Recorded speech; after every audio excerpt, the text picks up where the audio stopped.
पौराणिक कथाओं में हमने सुना था कि कुछ ऋषियों के पास ऐसी सिद्धि होती थी जिसका उपयोग कर वे एक ही समय में दो स्थानों पर एक साथ प्रकट हो सकते थे या दो स्थलों पर एक साथ उपदेश दे सकते थे। ईसाई धर्म में ऋषि पद की मान्यता तभी मिलती थी जब कोई धर्मगुरु दो जगह एक साथ दिखाई दे।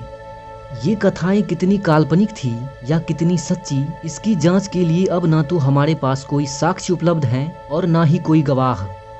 अतः अपनी अपनी सोच और भावनाओं के अनुसार इन कथाओं को व्यक्तिगत रूप से मान्य अथवा अमान्य किया जाता रहा है। किंतु बात यही नहीं रुकती। हम अपने दर्शकों को बता दें कि जैसे जैसे विज्ञान आगे बढ़ रहा है वैसे वैसे ये कथाएं पुनः जीवंत हो रही है। विज्ञान अब इन संभावनाओं को तलाशने में जुट गया है कि एक ही क्षण में एक व्यक्ति का दो स्थानों पर दिखना क्या वैज्ञानिक दृष्टिकोण से संभव है। जैसा कि हम भी जानते हैं कि ब्रह्मांड के रहस्यों को जानना वैसा ही है जैसे समुद्र में गोता लगाकर मछलियों को गिनने की कोशिश करना। इसके बाद भी वैज्ञानिक और खगोल शास्त्री हिम्मत नहीं हारते। उन्होंने विशाल आकाशीय गतिमान पिंडों को नियमों में बांधने की कोशिश की और पाया कि ये ग्रह नक्षत्र एक निर्धारित गति, दिशा और मार्ग पर एक निश्चित नियमों में बंधे चल रहे हैं। अतः उनकी स्थिति का आकलन विज्ञान और पंचांग दोनों कर लेते हैं। ये तो हुई विशाल पिंडों की बात, किंतु अब यदि हम सूक्ष्म कणों की बात करें तो इनकी चाल और गति अभी भी वैज्ञानिकों के लिए रहस्य बनी हुई है। यह एक तथ्य है कि पूरा ब्रह्मांड बहुत ही सूक्ष्म कणों से निर्मित है, जिसमें हम और आप भी शामिल हैं। इन सूक्ष्म कणों में अणु, परमाणु और परमाणु के केंद्र में बसने वाले अति सूक्ष्म कण शामिल हैं। इन सूक्ष्म कणों की गति और दिशा को लेकर वैज्ञानिक अपने बाल खींच रहे हैं, क्योंकि ये विज्ञान के नियमों का अनुसरण नहीं करते।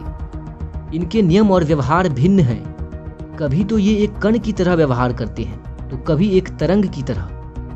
इनके अध्ययन को क्वांटम फिजिक्स नाम दिया गया है, जो 100 वर्ष पुराना होते हुए भी नवजात माना जाता है। हमारे घर के बिजली के तारों में जो करंट दौड़ता है वह इलेक्ट्रॉन्स का बहाव है, जो एक तरंग की तरह होता है। उसी तरह प्रकाश भी एक सूक्ष्म कणों का बहाव है, जिसे फोटॉन्स कहा जाता है। ये इलेक्ट्रॉन्स या फोटॉन्स बहुत ही विचित्र कण हैं। सामान्य तौर पर ये एक तरंग या पानी में उठी लहर की तरह चलते हैं, किंतु जैसे ही इन्हें मालूम पड़ता है कि इन्हें कोई देख रहा है तो वे तुरंत कण बन जाते हैं और अनुशासित बच्चों की तरह एक सीधी रेखा में चलने लगते हैं।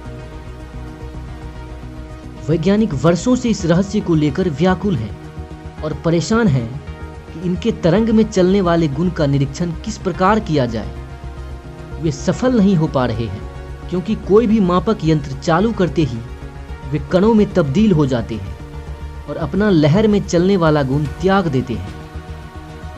जिस तरह ग्रहों के बारे में ठीक तौर से बताया जा सकता है कि वे किस समय कहां पर होंगे, लेकिन फोटॉन्स के बारे में केवल अंदाजा लगाया जा सकता है, और वह भी प्रतिशत में। जैसे 25% संभावना है कि यह कण इस समय इस स्थिति में होगा, इत्यादि। रहस्य यही नहीं रुकता। महानतम वैज्ञानिक आइंस्टीन को क्वांटम फिजिक्स का जनक माना जाता है, क्योंकि फोटो इलेक्ट्रिक प्रभाव पर उनके शोध पत्र के लिए उन्हें नोबेल पुरस्कार दिया गया था। यही शोध क्वांटम फिजिक्स का आधार बना। उन्होंने अपने गणितीय आकलन से जो परिणाम निकाले उनको देखकर वे स्वयं भी अचंभित हो गए और अपनी ही खोज के परिणामों को मानने से इनकार कर दिया। उन्होंने कहा, इस सृष्टि की रचना करने वाला सृष्टि के साथ पासे नहीं खेल सकता, जो अब एक प्रसिद्ध उक्ति बन चुकी है। किंतु आज उनका गणितीय आकलन प्रयोगशाला में सिद्ध होकर वास्तविकता बन चुका है। क्वांटम फिजिक्स की सबसे रहस्यमयी धारणा है आपस में उलझे हुए कणों की। इसको समझने के लिए फुटबॉल का उदाहरण लेते हैं। मान लीजिए कि सामने दो गोल पोस्ट हैं। जिस गोल पोस्ट के सामने से सीधी रेखा में गेंद दागी जाएगी, गेंद उसी गोल पोस्ट में अंदर जाएगी। अब गेंद की जगह फोटोन ले।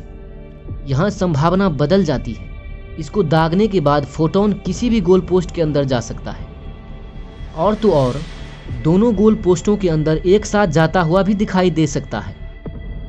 कभी ये दो बन गए और दूर भी चले गए, परंतु आपस में किसी ऐसे विचित्र तरीके से जुड़े रहेंगे जैसे जुड़वा हो। इस विचित्र व्यवहार को आइंस्टीन ने नाम दिया भूतों वाला डरावना व्यवहार, जो वैज्ञानिकों की समझ के परे है। एक के साथ छेड़छाड़ करो तो हजारों मील दूरी पर बैठे दूसरे कण को तत्क्षण मालूम पड़ता है। मजे की बात तो ये है कि उनके बीच संचार का कोई साधन नहीं है।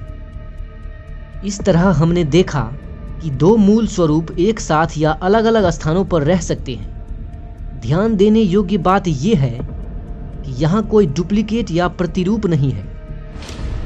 यही आचरण एक विलक्षण कल्पना को जन्म देता है।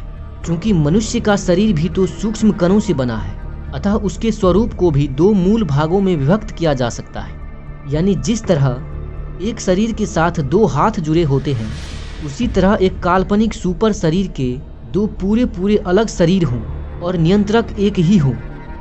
यदि ऐसा होता है तो एक ही व्यक्ति दो अलग अलग स्थानों पर दिखाई देगा। दूरी उनके बीच की हजारों मील ही क्यों न हो, नियंत्रक एक सुपर काल्पनिक शरीर होगा।